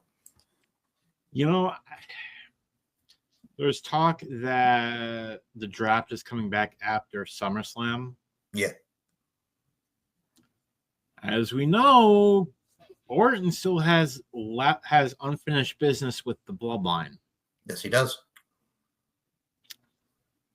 What if you have Jay beat Gunther, which I still say is the way they're going? Yeah. Because for the love of God, do not just put Jay back with, Jimmy. No. Right. Bring in Zilla for that. Which, if you saw what Zilla posted, you'd know. Do you bring Zilla in, or do you bring Zilla and Lance in? I think both. I think if you want to continue this bloodline kind of back and forth, because really right now it's only Jacob and Big Jim. It's really only him and Jimmy. Big Jimothy. Yeah, it's really only them two. I mean, is Jim gonna freaking tell Jay, oh hey, this is going on over here, can you come and help us out? Or are we gonna get Sammy to kind of go over there? But Because I'm just kind of throwing this out there because I mean, you really don't gonna be Roman. Ain't gonna be Roman. Roman's gonna be busy for a couple months. I don't know. But I think it just doesn't make any sense. I mean, if you bring back Roman, I mean, then Roman's going to be the head of the table again, and we still need Roman versus Jacob. That needs to happen. That definitely does need to happen. But I think what you do. I still say you have Jay beat Gunther, have Jay celebrate, and we get an RKO out of nowhere. You have Orton turn heel, go to Raw, and have him go after Jay. The other option, If you want to put Jay back in the bloodline, there was talk a couple of weeks back of them considering switching titles. Having the world heavyweight title and the IC title and the world tag titles go over to SmackDown and basically flip-flopping the titles. I don't know. I think specifically the titles that are where they're at is where they want them at. They want SmackDown to be their main show. They don't want, the flagship show. They don't want. Raw's just pretty much on Netflix, and it's a commercial fest unless you have a VPN and you don't ever get to see the commercials. So exactly, and not that you're insinuating anything. No, and I think not that I'm insinuating anything, considering that it's Netflix and it's live programming. And I'll be honest with you guys. I think really with that, I'm excited to see the trajectory of Cody, of Randy. We mentioned the draft. It's going to be very interesting to see, and I think if you have Cody Rahim turn heel, that would be sweet. But either way, getting the belt off of Cena, the babyface run, is definitely the way to go. And speaking of the way to go, the other thing that we did mention, as we have so many plausible go ahead, I'm sorry. Did you happen to notice, go back and rewatch the match, Cena goes to grab the title to hit Punk, and people are begging him, don't do it. And you have him hesitate. Yeah. Their seeds have been planted, but can we just give a kudos to Charles Robinson? Taking the tackle. Taking the tackle. To get pounced. Period. He just went, shoom. Did you also like the fact that with Cena and Punk, and I liked the match, I really did, and then Seth coming out, cashing in, screwing Punk, which even adds more layers to that, and Cena getting the win by, just sneaking his way in. I thought how the presentation was there, and it added more layers with Cena going to the babyface route. Paul, what did you think about Cena and Punk? It wasn't so much of the match that I had an issue with. The one issue that I did have was at the very end of it. And that's literally the only part that really pissed me the hell off. Penta was the mood breaker in this damn match. Oh, God, he strutted. What the hell was that damn strut? It was literally, and Bully Ray was pissed off about it this morning. Mark Henry, Dave LaGreca, they literally all said the exact same thing. It was the mood breaker of the entire match. His music hit, and then I don't know if it's just him getting caught up in the moment. I don't know what it was, but at this point, it was just like, dude, you start coming out, then all of a sudden it's like you stop. Oh, hey, look around. Let me do this little strut. Let me do my little strut. He's Penta Hardy. But and that's exactly the reference that they actually did. Yep. That was the reference that they used. And him going, do, with the music. And it's like he comes out. It doesn't even make any sense. Well, he's feuding with Braun Breaker. But I know, but you look at the camera. Look at where the camera goes. It's like it shows you in the ring. Yes. It goes back to the Penta. And he's doing his little strut. He goes back to the ring. They're still beating down CM Punk. He's still doing the strut. And then they come back and he's still doing the strut. So it's like Braun Breaker actually has to leave the ring to go up the ramp to go meet him. And it's like, had he just ran down to the ring, all this could have started right at the side of the ring, at ringside, and then led back up the ramp. No, that's not what happened. That was the mood breaker for me in the match. Because literally, it was nothing else that happened in that match that made me like. It was good. Don't get me wrong. It was a good match. Just that part was like the biggest mood breaker of anything. Penta frustrated the hell out of me on Saturday. So with him dancing to the ring. There's a beatdown. Oh, here comes Penta's music hits. He's gonna come down and he's gonna help Punk, and he just does. He's doing his dance.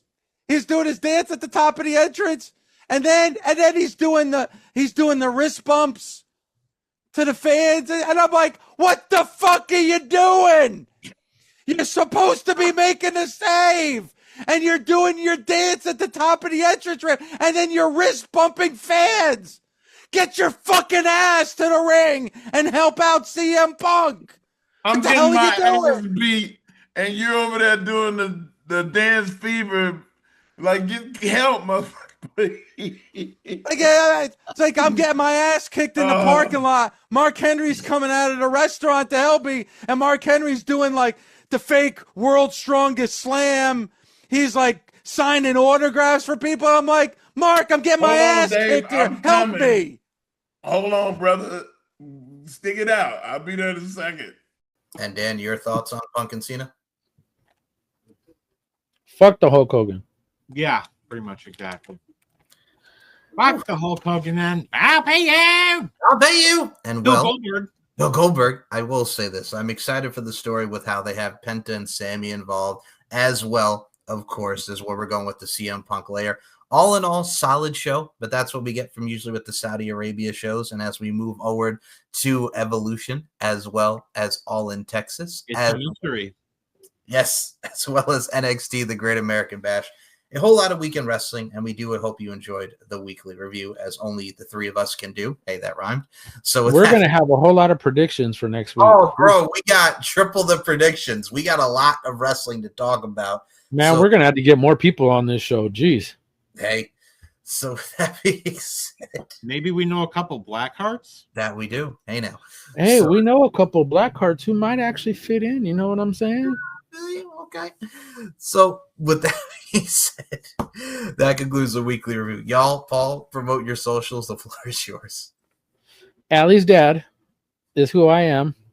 The RWT Deadman. Of course, you can follow me on X, which you can find in my link tree, which will actually be down below. This fine man way over there on the other end. Yeah, that guy over there. He's not really from North Carolina, but he wears the Tar Heels sweater. He's actually from New York. New York. If you really want to know, he's from New York, but he just likes to The claim- lesser part of New York. Yeah, he's from the lesser part of New York, but you know what? Hey, he's from New York. It doesn't matter. You know what? You could be from LA, but not be from the bougie part of LA. But anyways, you can find me on there. Of course, you can find all my social medias down in the link tree below. Pornhub. And of course, Mr. Daniel Crimmins, my brother from another mother. Where can we find you at? You can find me on Instagram. Mike's going to put links below. Pundit relaunched tonight. YouTube's doing the encoding. It's been y'all already know. Okay. Fair enough. Links to the Pile Driver Pundit will be in the description. Fuck you. Fuck the YouTube. Fuck the the Hulk Hogan. And the Hulk Hogan. Michael Larkin, my brother from And another Diva. mother. My other brother from another mother. Where can we find you? SM Show 1 MCL92 on Twitter, Larkin_92 M Larkin MB on Instagram, StephenMikeShow.com, LFCfights.com. Stephen Mike Show just dropped. We talk about how Jenny is a bitch from Forrest Gump, which is a fun little segment that we touched on. That was funny. Thank you. I appreciate that. You can check Why out. don't you love me, Jenny? Love me, Jenny. I love me some Jenny. Hey. The Pop Culture History Podcast is there, old episodes, as well as On the Mic with Mike, the LFC podcast, the weekly review, Deep into the Heart of Wrestling, Uncaged, which Paul will be joining us for our next episode coming soon, talking about CM Punk and AEW. Oh, that is going to be a topic in itself, and so much more. Check out. Hey, whatever happened to that guy? I don't know where he went. I think he Okay. took his elite self and went elsewhere. Yeah. So we'll get into that. He scored a TKO victory. I know that much. Ooh, Pretty I like sure he that. did. So subscribe to SNM Network shows, y'all. This has been another edition of the Weekly Review. For Paul Morales, for Daniel Crimmins, my name is Mike Larkin. We'll be back. No. You were supposed to say. Oh, I'm sorry. For Allie's dad, for Daniel Crimmins, my name is Mike Larkin. Thank you. God rest her soul. Everybody, thank you for listening to the Weekly Review. We'll see you next time. And Hi, Paul's mom. Hi, Paul's mom. We love y'all. Bye. I don't ever slow up, no I don't take shit. I got no love for the fakeness. If you wanna play tough and wanna hate this, I'll always show up. I don't ever slow up, no I don't take shit. I got no love for the fakeness. If you wanna play tough and wanna hate this, I'll always show up and make a statement. I don't ever slow up. The past is gone. Now's the future.